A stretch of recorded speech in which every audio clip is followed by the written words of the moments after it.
Au menu de cette séance de travail par visioconférence entre le ministre de l'Éducation nationale et la Banque mondiale, la gestion des effectifs, des infrastructures, du capital humain. Que la dynamique sur laquelle on est parti soit accélérée, à tout le moins maintenue, mais je préfère dire accélérée.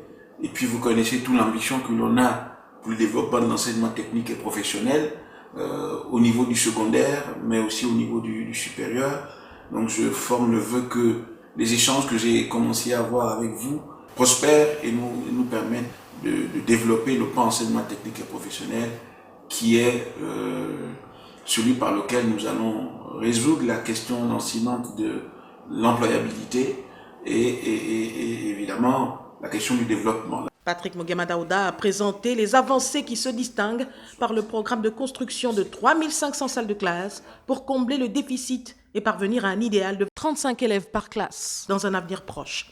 La question de l'orientation des élèves dans des filières techniques à forte employabilité a également été abordée, l'objectif étant d'inverser le ratio actuellement perceptible de 9 établissements d'enseignement général pour un établissement technique et professionnel.